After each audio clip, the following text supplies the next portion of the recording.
everybody! It is Friday! Woo! We did it! Another week! It's Friday, people! Jennifer is up first! Yay, Jennifer! Who else is joining us tonight? Kitty! In the number 2 spot. Dana!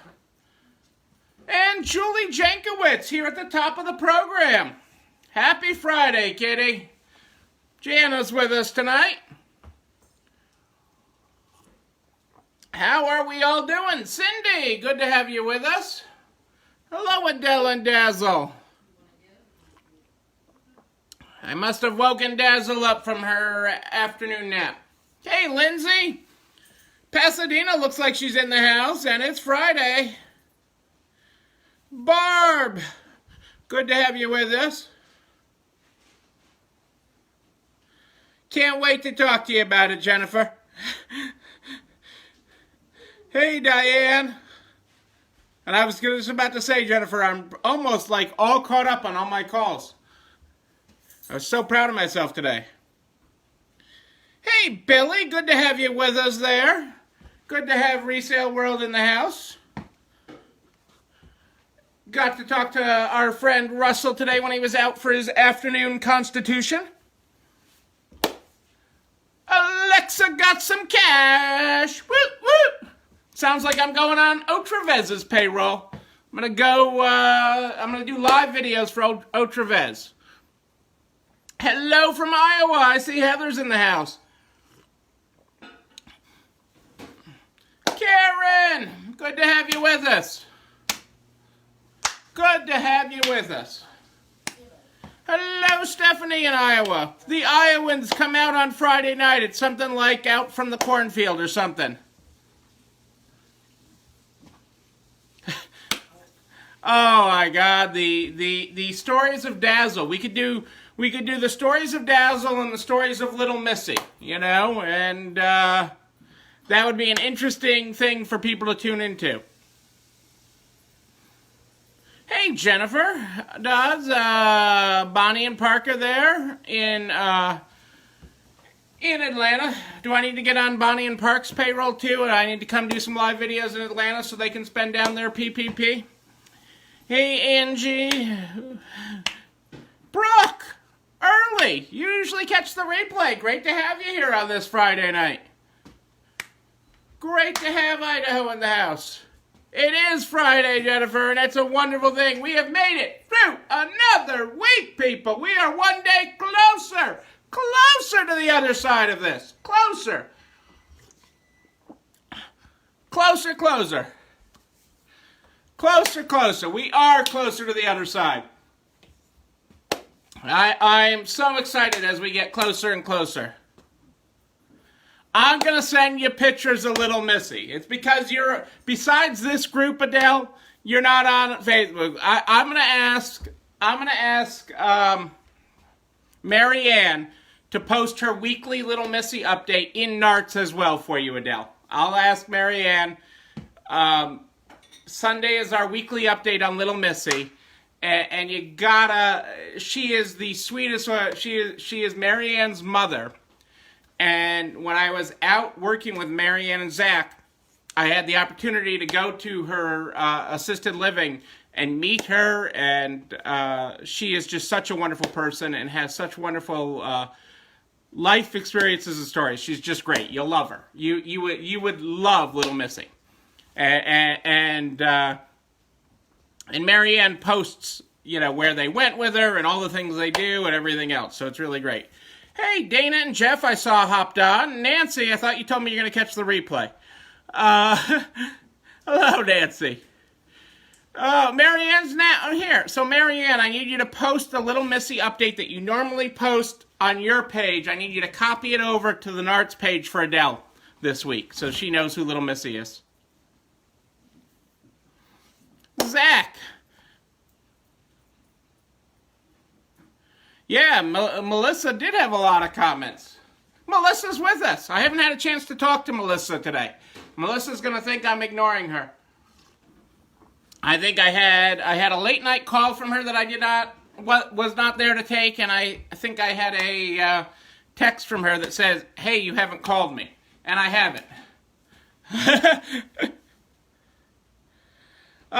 Jeremy Davis with Marquee. Hey, Jeremy, I got stuff for you today. You're gonna like what I'm covering tonight. Part of what I'm covering. Yvonne, how are you? How are my friends at Ava? I got a bunch of stuff I got to go over for you. I know that. I got to take care of you and Annalise. Hey, Krita, how are you tonight? Great to have you with us. So what is everybody grateful for on this Friday where we made it through another week? Tell me about it. Tell me about it. I'm sporting my Sheriff's Ranches shirt tonight. Love my friends at Sheriff's Ranches in Florida. Michelle. Karen. Yeah, Adele, you gotta know that Marianne's like a kite. She sees something and she flies off to it, then flies off to the other things. I love her, but she's flying between things. Heather had an awesome sales day. Karen had so much good news. I saw the messages I got on that. Michelle is watching with us tonight. Dana is opening up on Tuesday. Karen's gonna go hug Trudeau. He is leading. He is leading. He is doing great national leadership. Oh, Michelle, I'm so happy that you opened today and had a fantastic day. That is awesome. Nancy organized at the store and cleaned all by herself.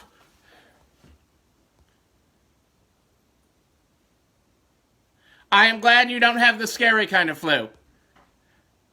Cindy got her PPP and her American Idol.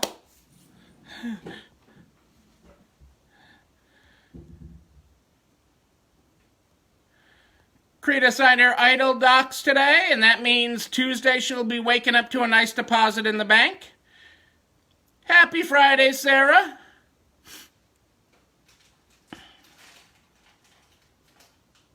Soft opening at Finders Keepers, and some people came in and they found and they kept. I like decent sales all around. Suki had her best selling day all year, so far this year. Boom! That is Plano, Texas in the house. Go big or go home in Texas. Go big or go home, Texas. Texas strong. Everything's bigger in Texas. Marianne has an employee coming back tomorrow. Marianne, let me ask, is it Zach? Asking for a friend. Oh, Kitty got her back room the cleanest they have been in 15 years. Isn't that awesome?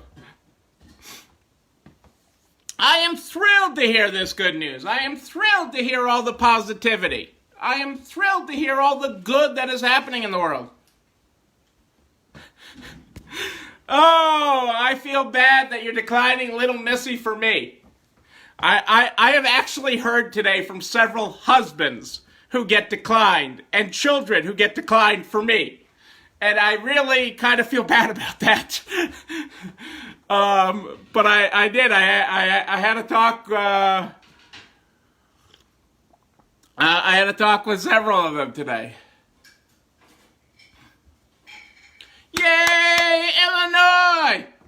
Is that because Blagojevich is getting out of jail, Julie, that they're going to let Illinois open back up? I don't know if they're going to have him back or not. Hey, Zach. 50% retail capacity. That is awesome for you, Jennifer. I am so happy for that. What's the number so I don't miss it? Which number? Nancy, I missed it. I missed the question.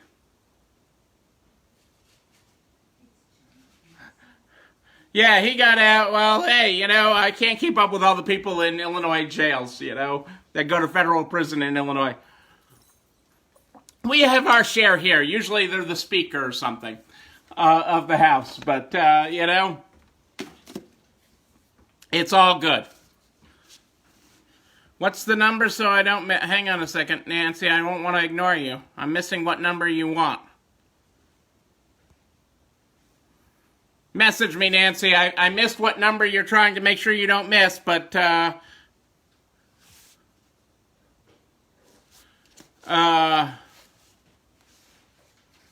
We're...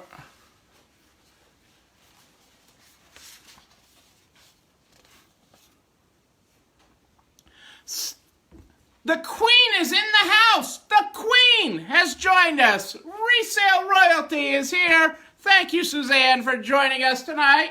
I hope you and Schneider, a.k.a. Larry, are having a great night there. I saw all the beautiful renovations and things that were posted.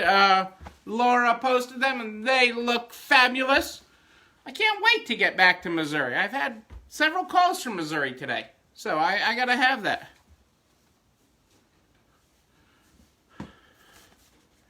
Okay, well, every night, after we hear what you're grateful for, we start the night. We start the night with the Good Morning, Good Night book.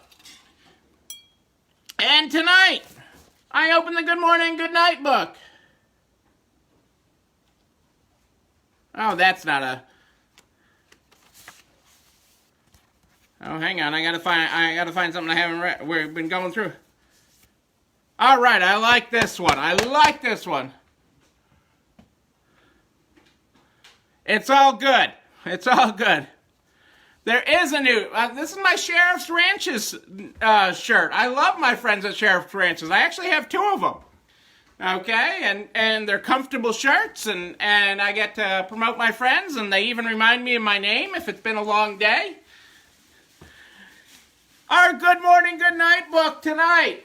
All right, here we go. Good morning. Put some music in someone else's life today. Make the world a mixtape and see what it gives you in return. Good morning. All right, let's see what we got here tonight, folks. Oh, hang on, I told you. Look what I got in the mail today. Luxury handbags. Luxury, our friend Deanna Thompson. Okay, who is awesome and amazing. Deanna's book is here live. I mean, it is like full color purses. I mean, it's probably going to make me buy my wife a new purse. I mean, did you know that Hermes was founded in 1837? Did you know that I learned to pronounce Hermes from Sue McCarthy? Okay, Sue McCarthy is like, what is this Hermes thing you're talking about? Okay, Sue McCarthy taught me how to pronounce Hermes. Okay, and if you know what I did with Newfoundland, okay, you know that wasn't an easy thing for Sue to teach me. Okay, but she taught me Hermes. Okay, but this is the Luxury Handbag Handbook, and we're so glad to have it. Oh, love it. Thank you, Deanna, for publishing that. I'm so excited to have my people dig into it and learn. We've been learning that, because that's not something we've really done a lot of. We actually started it after fall conference, dealing with purses that are better. Leominster is known for Vera Bradley, but we got a lot of education from Andy Hulu, stayed and taught us about purses, and now we're learning. Now we got even more information, so it's just awesome. Never stop learning. Nancy Haynes, good. Thank you for joining us. Right, Brooke, it's a great book to own. It's a great reference, great reference, and it's so nicely organized. And that actually goes into the first quote I have here today. Our quote of the day. Our quote of the day: no thief, however skillful, can rob one of knowledge, and that is why knowledge is the best and safest treasure to acquire. Boom! Look at everybody that's joining us. Vina's in the house tonight. Vina, Joanne, in Chicago. So let's see what's happening in the world today. What is happening out there? As South Florida maps out plans for phased reopening after coronavirus closures, Publix, if anybody knows Publix is down south, they're a great market, love them. They make the lemon cake that my mother-in-law loves, just saying. Has announced that it's starting to extend its hours and it's eliminating reserved shopping time for seniors and first responders.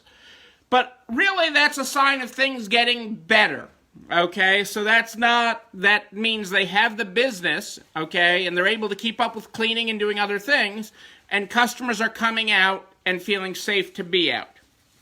So the new hours at Publix are going to 7 to 9 every day, beginning tomorrow. That is adding 2 hours to their day. 2 hours to their day. And the pharmacy at Publix will return to its normal operating hours.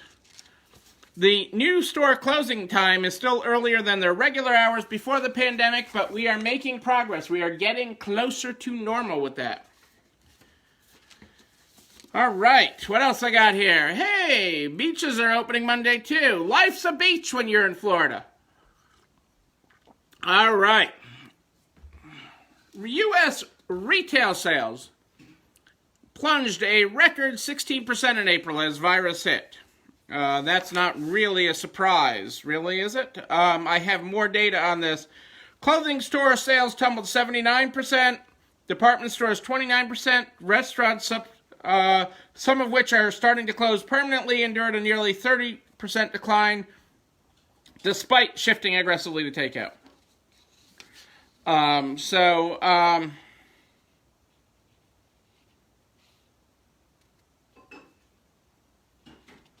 Nearly $1. So this is an interesting statistic. Nearly $1 of every $5 spent at retailers last month went to non-store retailers. Evidence that the pandemic has accelerated a shift towards online shopping, which many of you have been looking to do and working on. Hang on a second. I got more information on that coming. This is a good survey. This is interesting. Hang on, I dropped stuff. I had the wrong paper in the printer today, in case you didn't notice. I printed on checks today, so oops. IKEA. Who doesn't love IKEA? The Swedish meatballs, the experience they give. I'm not saying lifelong quality furniture, but the experience they create is pretty awesome. So IKEA actually has a mall division, okay, where they build stores in outdoor lifestyle centers and create a lifestyle area. And that whole side is planning a massive expansion because sales in their... hang on one second, I want to get the right statistic. Foot traffic at its mall locations abroad, at its lifestyle mall locations abroad, is already up to 81% of its pre-shutdown baseline. Okay, and so they are working on getting back and creating more mall-like environments. Okay, and the meatballs, Yes, Edwin, absolutely. It's an experience. In Connecticut, there's a IKEA, and right next to it is or just down the street from it, is out here, what's in New England is called Jordan's Furniture. And Jordan's Furniture was one of the first furniture stores to implement shoppertainment. Okay, so like in one of their stores, they had a Motion Odyssey movie ride. They bought...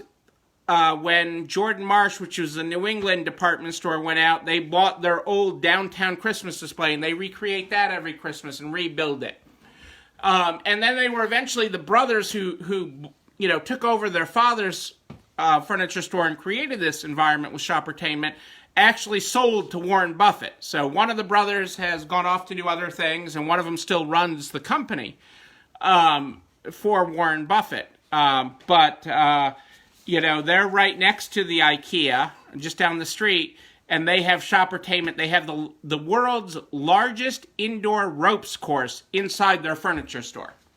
I've done it. It's pretty amazing. It's a lot of work, but it's pretty amazing. It's pretty cool. In the middle of the freaking furniture store. Who would have thought? Okay. In other happenings, Rebag. Some of you know who that is. Rebag. Okay, while we're talking purses. Secured $15 million in funding.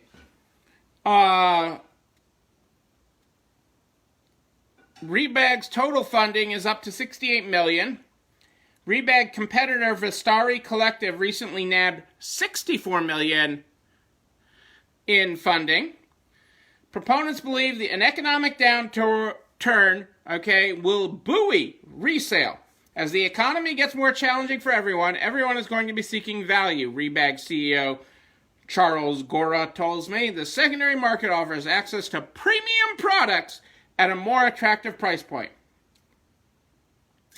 Rebag sold more handbags in late April than they did on Black Friday in 2019. Vistari Collective jumped 20% in the same period. And Rebag has advantages over its peers with their proprietary appraisal tool that speeds up the listing process for sellers and cutting operational costs. So that is good for resale. That is good for resale. Okay, what else we got here tonight? Hang on a second, I got lots of stuff. Don't you worry. It's a full Friday night here tonight. We aren't doing a half Friday night. We got a full Friday night for you, people. Okay, now this one caught me off guard, especially because, some of you may remember the other night I sent Rebecca to pick up something, and Cassandra on a different day to pick up something at Best Buy. And part of that gets into a story of how we will never shop at Staples, but that's a different story. And for a story over a real martini in person, you can get that story. But,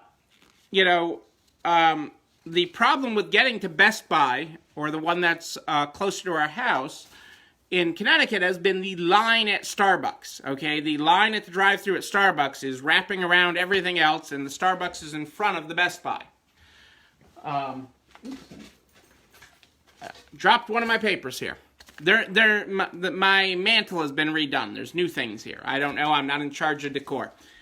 Okay, but Starbucks has sent a letter to all their landlords. Starbucks, okay, has sent a letter to all their landlords seeking rent relief for the next 12 months. They're asking their landlords for a break on rent as COVID-19 takes a toll on sales. In a letter to landlords that the coffee giant sent, the company asked them to adapt to new realities, including an anticipated $225 billion hit to the American restaurant industry during the next 3 months. And effective June 1st, and for at least a period of 12 consecutive months, Starbucks will require concessions to support modified operations and adjustments to lease terms and base rent structures, read the letter. Starbucks' second quarter global same-store sales fell 10% amid a 13% decline in transactions for its second quarter, which ended March 29th. The company warned it expected the negative financial impacts of COVID-19 to be significantly greater in the third quarter. With more U.S. locations than nearly any other chain, Starbucks' request for rent relief could have widespread ripple effects on commercial property and mortgage markets if implemented nationally. And Starbucks, right, exactly, Edwin. Lines all over the place. I mean, it's crazy. And I'm a Starbucks star. I mean, I love Starbucks because the coffee's consistent and it's great. I mean, I love my local, in one of my plazas, I have a local cupcakery, who has an amazing coffee, and I love that. And we also have another local northeast one, Edwin, depending on how far you make your way up the coast, Aroma Joe's, who does a great job with coffee. So I always hit the local guys whenever I can. Love the local guys. But but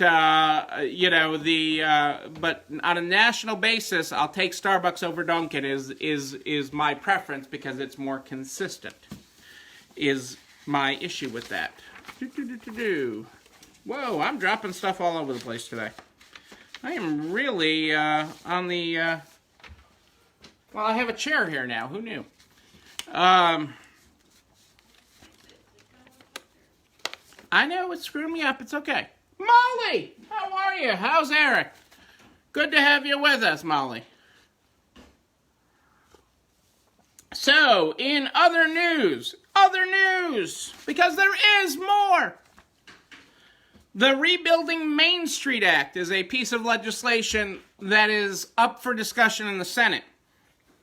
Okay, it's not, as it sits right now, it's not going anywhere, but it becomes discussion points because you have the huge legislation, the multi-trillion-dollar legislation that is, in the House this week, and as things move to the Senate next week, and we work on actually getting a bill passed, it's good to have other things out there. So this was put out there by Senators Van Hollen, Merkley, and Murphy. The Rebuilding Main Street Act does a few things. What does it do?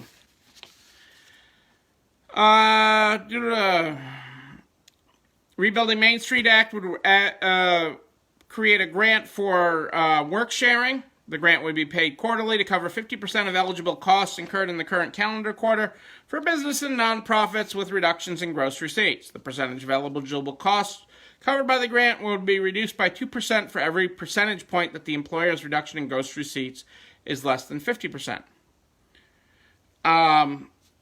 Quarterly payments would continue as long as the employer continues to use work sharing. Obviously, many of us are concerned that we won't, past the PPP time, we may not be able to keep our current levels, although I am encouraged. Again, I am seeing on a rolling basis. Again, there are really good days and really bad days post-opening. Okay? And so I'm seeing as an average 65 to 75% of previous sales, which is really good. When I had a meeting today with the SBA, when the SBA called me, it's funny, usually I don't, like most of you, I decline calls if it's not a number but the one call I take right now, and don't send a voicemail, even if I'm on a call, is a call from DC. And so when I got a call from an executive at the SBA today, I took that call.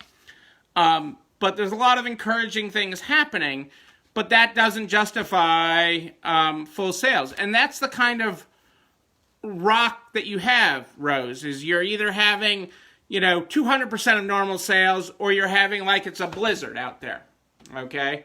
For those of you in Florida, a blizzard's like a hurricane, okay? Nobody comes out.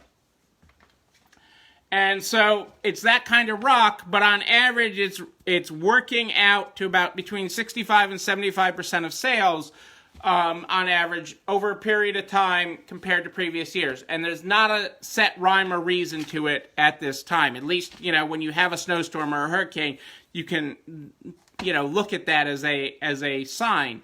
But it is encouraging that the average is. And so I've already started talking to my team about that we're going to experience some of that.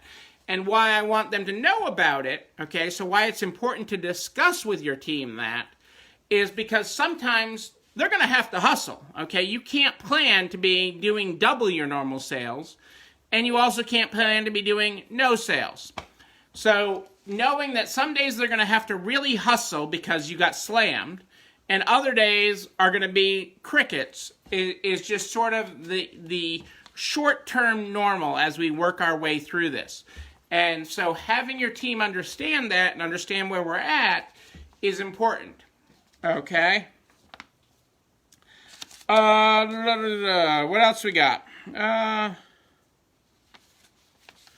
So they're talking about another thing that is actually getting some legs, okay, is looking at extending the employee retention tax credit so that you can take advantage of it even if you took advantage of a PPP. Currently, the legislation does not allow you to take an employee retention tax credit if you also took a PPP.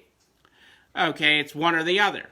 But there is getting some legs to say, okay, because this is going to be longer, because we want people off unemployment, the number this week is 36 million, which makes the real number well north of 40 million people unemployed in this country, and they want to reduce that number, okay? They want to bring that number down, and both parties, both parties can't agree the sky is blue, but they can agree that 40 million unemployed Americans is a bad number. I don't care for anybody that's in elected office, okay? So it's, again, you lead or you go home. And so they will find somebody else to lead, and they will find somebody else. I mean, part of the problem in Congress right now is they don't have the measurements. Normally you want to see how things roll and what programs are affecting. The problem is things are bad enough out there, or this was so drastic and so fast that Congress needs to be continuing to do more. Even Jerome Powell said that yesterday. We covered that. They need to be doing more now because they don't have time to wait for the data to tell them what happened. And we don't have time to get into by fall when they actually have some more hard data. We can't deal with that as part of this and getting to the other side of it. In other news, JCPenney made a $17 million payment, debt payment amid reports of looming bankruptcy. So they continue to explore all their options, okay? And I've covered this before. JCPenney's is in one of the best cash positions. So they're using this as a negotiating strategy.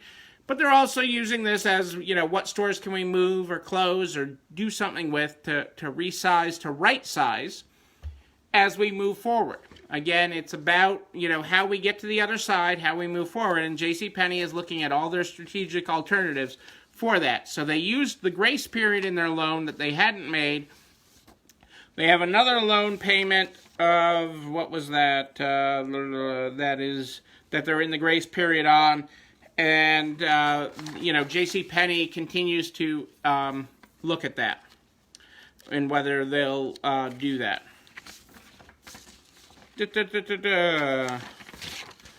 As we get closer to legislation next week in the Senate and the House coming together on things,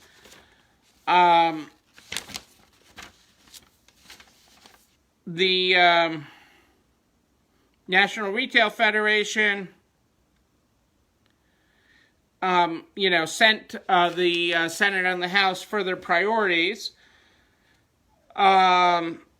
Store closures and social distancing rules have created uneven outcomes in retail. Grocery sales are up 25.6%.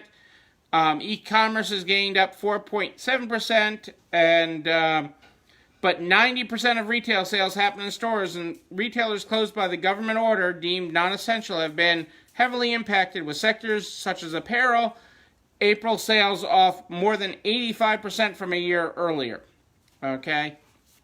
So they're bringing these issues to bear with our legislature and to increase liquidity and that we're doing the right thing. As Chairman Powell of the Fed said, we support including liability reform, further business tax relief, such as improvements to the employee retention tax credit that I talked about a little while ago, firms to monetize net operating loss carrybacks in 2020, and a healthy workplace tax credit to assist with purchases of PPE and new contactless payment terminals. Rent relief, Paycheck Protection Program enhancements that we've talked about, and pandemic risk insurance are some of the key topics that NRF, the National Retail Federation, is lobbying actively for. What do I got over here? Got some more statistics here. Sporting goods stores in April were down 48.7%. Electronics and appliance stores were down 64.8%. Furniture and home furnishing stores were down 66.3% nationally. And I already covered the 90% down in clothing as hitting things. For as busy as Home Depot and such have been, okay, in garden supply, they're only up 1.2%. Okay, health and personal care stores are down 10.2%. General merchandise stores are down 14%. And grocery stores in April are actually only up 13.3%. So there's a lot of mixed things with that. So one of the other things I got, and I'll probably post this tomorrow. I didn't schedule it tonight. Is the National Retail Federation did a survey of retailers to understand how they're preparing to reopen and what they've done with different things. So one of the things was obviously rent, which I know is a big thing. 22% of survey respondents in April paid in full, but only 17% in May. 4% made a partial payment in April, while 6% made a partial payment in May.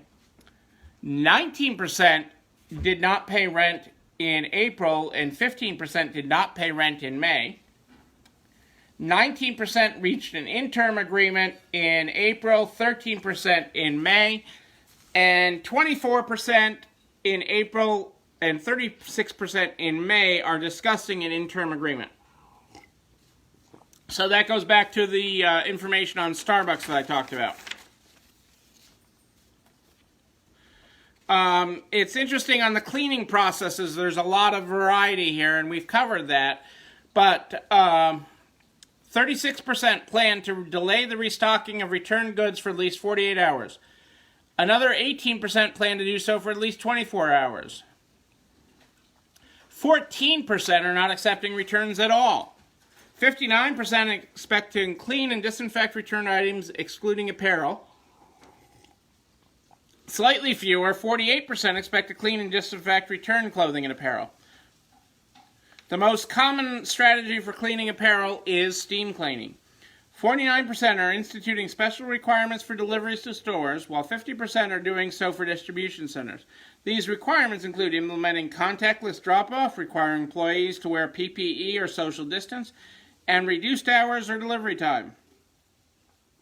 Among those who have dressing rooms, 59% said they'd temporarily close dressing rooms upon reopening. However, the majority are still determining how long dressing rooms would be closed. Those not planning to close dressing rooms are all planning to implement special cleaning procedures, such as cleaning all surfaces after use. In addition to new cleaning requirements, nearly all retailers are planning on employing social distancing, even where it's not mandated, to protect both customers and associates.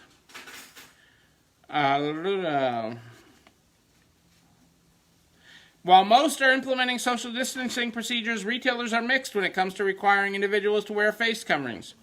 45% will require it in all jurisdictions, 31% where it's required by law and request they wear elsewhere.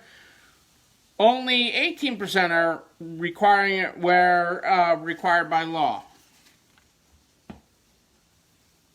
However, this is a key one. 71% said they would likely admit a customer who would refuse to wear a mask. Again, you don't want to be the police. It's hard to be the governor and the police, so keep that in mind. Yes, I will post this tomorrow. I don't have it scheduled yet. I got it late today, and I did not schedule the posting of it.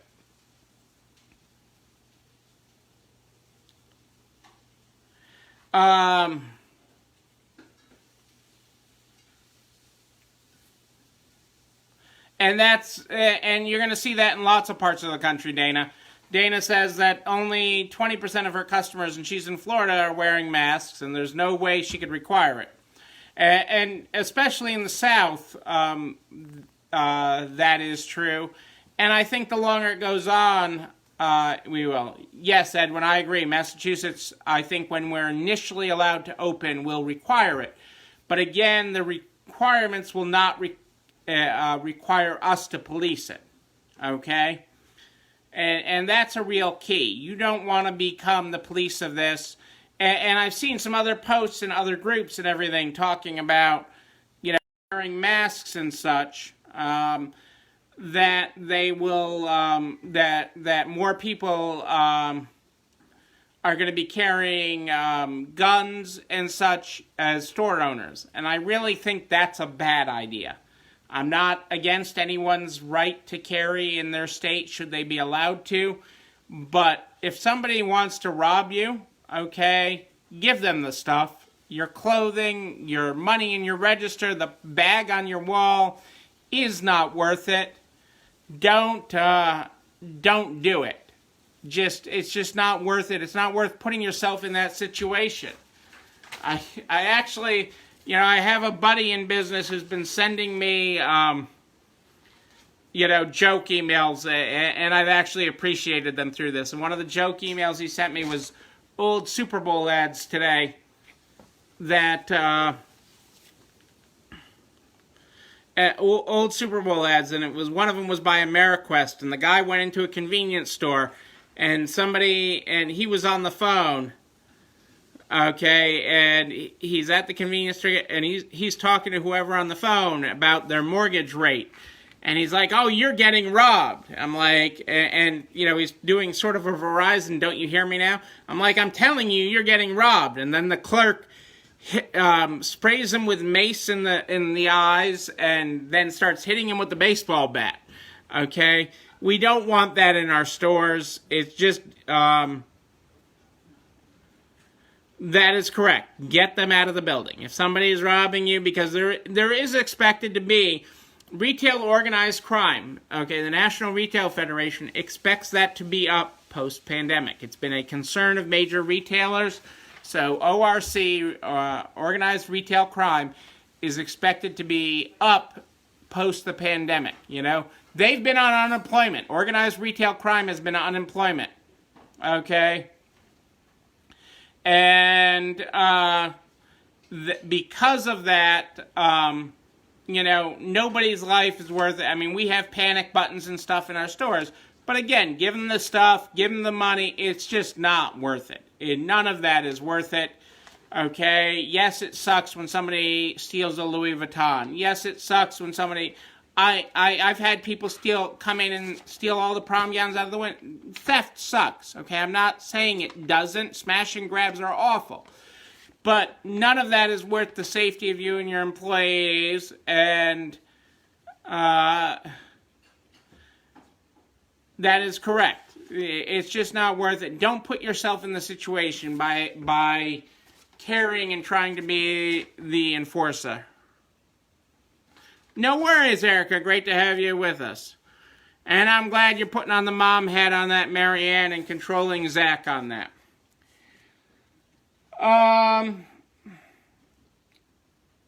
64% of employers will be doing symptom or exposure questionnaires, much like the one we have posted at narcs.org/resalestrong. narcs.org/resalestrong is where we post all the resources I talk about, including this wonderful survey from the National Retail Federation that'll be there tomorrow when I get back to it. But, that side of it is very interesting. And again, you don't want to store those questionnaires. You don't want to have them. I've posted them for my employees and told them they're responsible for that. But ultimately, with those questionnaires, it's if you are experiencing any of this, don't come to work. Excuse me. So that is the key. And... and the last part of this survey is actually an advantage for resale industry. Half of the respondents, just under half of the respondents that they report in the retail, talking about the retail supply chain, are currently experiencing or expect to experience supply chain disruptions as they reopen. Again, all those canceled orders that we have talked about, all those things, beyond just talking about PPE, all these retailers have canceled orders. Okay, we have the advantage. Okay, we have the chance to be the place. We have the chance to get this 7 out of 10 people that have never shopped resale, never talked about it. Okay, and that's going to be part of my talk when I meet with QVC and HSN when I am live on air in June. Because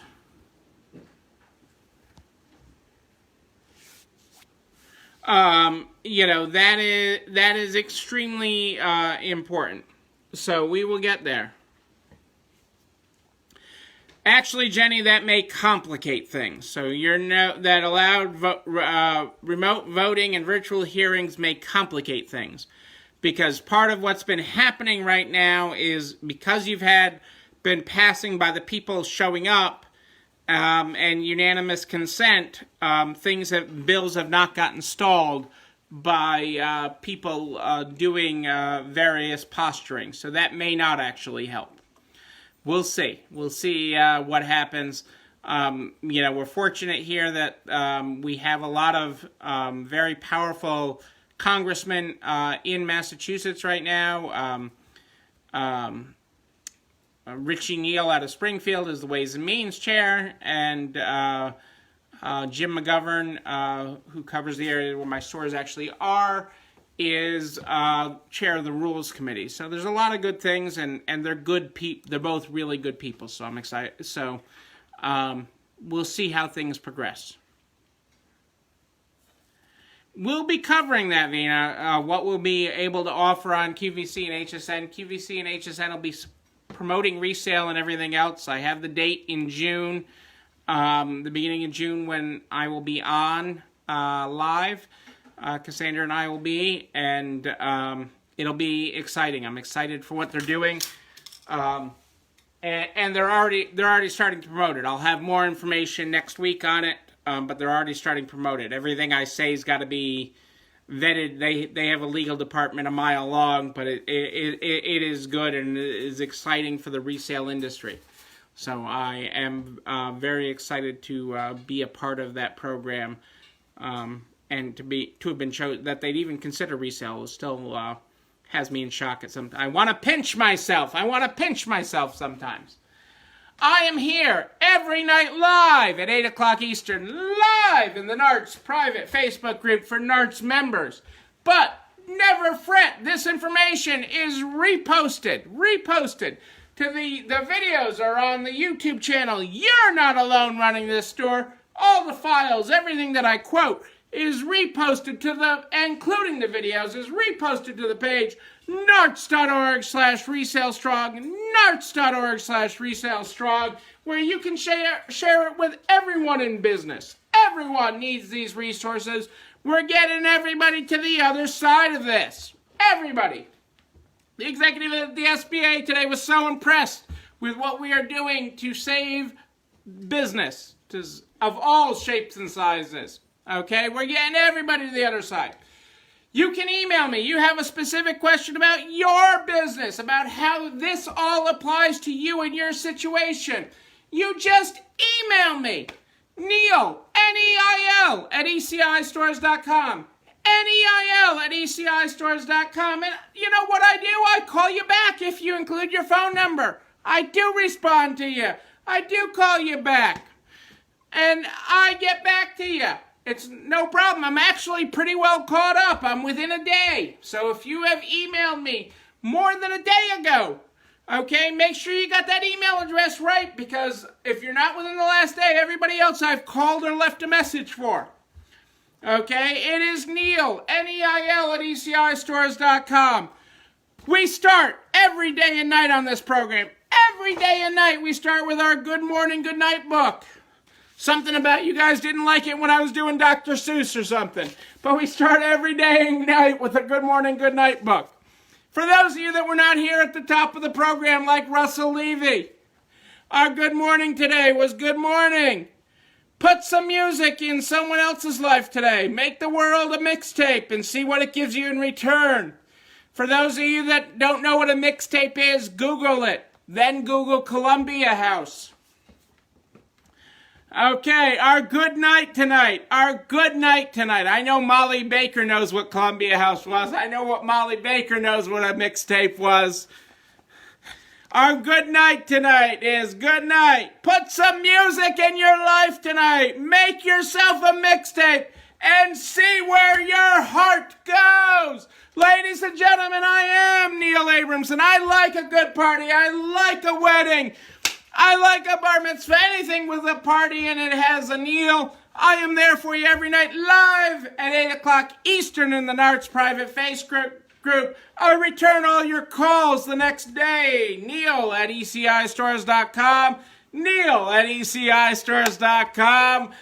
I'll see you tomorrow, everybody, because you and you, but most especially you,